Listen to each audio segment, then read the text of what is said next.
kubana umunsi ku munsi, abashyashya ndetse n'abasanzwe mwese dukomeje kubaha ikaze ku makuru agiye atandukanye. Rero uko iminsi igenda ishira hirya no hino ku isi bigenda bizamuka, ariko hirya no hino amakuru agenda bivugwa yuko ari ibihe bya nyuma tugezemo, bikaba ngo ari ibihe by'intambara, aho rero ibintu byose bigenda bihindagurika, ari ibiciro ku masoko, ari n'aho intambara zitageze cyangwa se ingaruka zazo zitageze, ariko bigahinduka bikitirirwa ziriya ntambara ziri mu bihugu byo hanze. Rero bikaba biri kuvugwa yuko ari ibihe bya nyuma tugezemo, bikaba ari ibihe byahanuwe, byavuzwe muri Bibiliya, aho ishyanga rizatera ishyanga, ubwami buzatera ubwami, ibihugu bizatera ibihugu, intambara z'urudaca, intambara zidashira.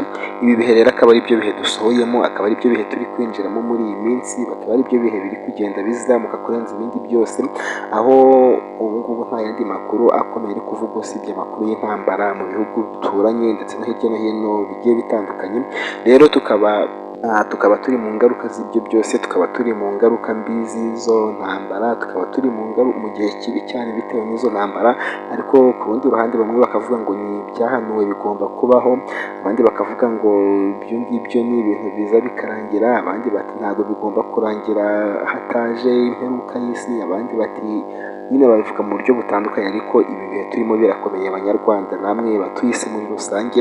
Rero mureke dukomeze dushyira hamwe ku buryo turwanya ikibazo n'igisa nacyo, dushyira hamwe ku buryo izi ntambara zitazagera iwacu, cyangwa se ingaruka zabyo ziri kutugeraho natwe turebe uburyo twabyova kaminga, twinjire mu bundi buryo, twinjire mu bindi bihe byacu byiza. Nagusa niba ari ubwa mbere duhuriye kuri uyu muyoboro, nagusaba kugira ngo ukore subscribe kugira ngo dukomeze kubana mu makuru yacu.